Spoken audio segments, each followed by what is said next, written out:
I'm going to share one of the scariest experiences and most unexplainable experiences I have ever had.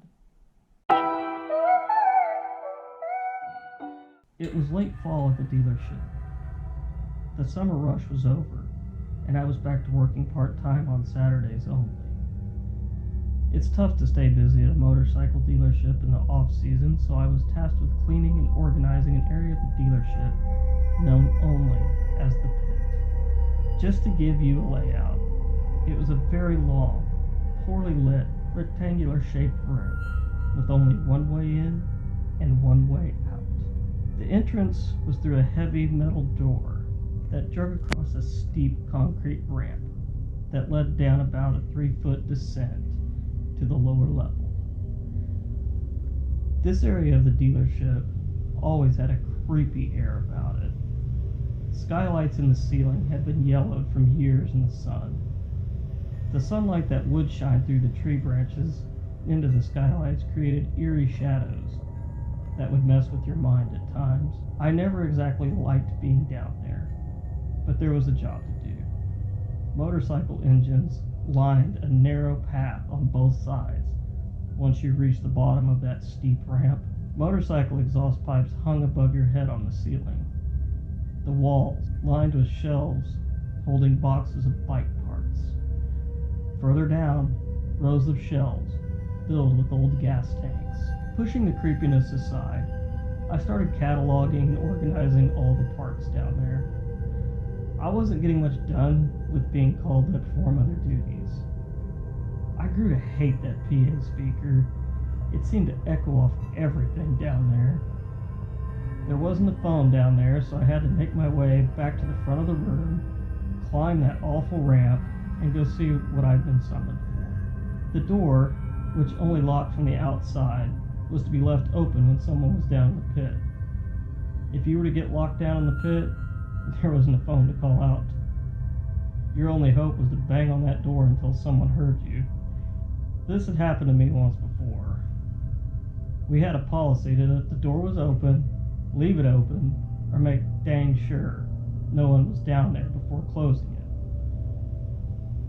it. After a month of working Saturdays in the pit, and only accounting for maybe a full day's work, I decided I'd try and work after hours to avoid interruptions. The store closed at 6, and I made the rounds making sure everyone had left. As the last employees left, I locked the door behind them. It required a key from both sides to lock and unlock that front door. I turned the showroom floor lights off. The only lights on now were those from the neon lining the walls. I checked all the gates and entry doors just to make sure everything was locked. Feeling confident the building was secure, alone, I descended back into... I had returned to where I'd been sorting gas tanks toward the back wall of the pit. I began to get that sense of not being alone. I dismissed my feelings and continued about my work. Mostly everything you felt or saw in the pit could be dismissed or easily explained. I had been down in the pit for several hours at this point, and I felt I should come up and take a break. I began to work my way around my stack of old gas tanks and walk back to the main aisle. Suddenly, the door to the pit slammed shut. Terrified, I froze and crouched down, watching, listening. I peered through the shelves of gas tanks looking towards the door. I waited and listened. I wasn't sure if anyone was down there with me. Several scenarios ran through my mind. One I could dismiss immediately was any kind of breeze moving that door. It was heavy metal. It cut across the concrete of the ramp, just opening and closing it. It took quite a bit of effort to move that door. Someone had to be in the store. Someone had to have come back, knew I was down there, and they were pulling a prank on me.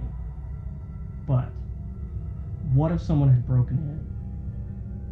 The store was right next to a not-so-good part of town. We'd been broken into in the past. The alarm wasn't on. I was down in the pit and wouldn't have heard someone breaking in. I decided to make my way slowly to the door. I listened from the back side of the door. Everything was quiet. Not knowing who was out there, I made a plan to open the door and run to the security office. I would lock myself in, check the cameras, and call the police if it was someone I didn't recognize on the tape. I counted to 3 in my head, swung the door open, and made a break for the office. Wasting no time looking around, running as fast as I could, I flew into that office, slamming and locking the door behind me. The room was lit only by the light of the computer screen. The office had one-way glass in the window so no one could see in.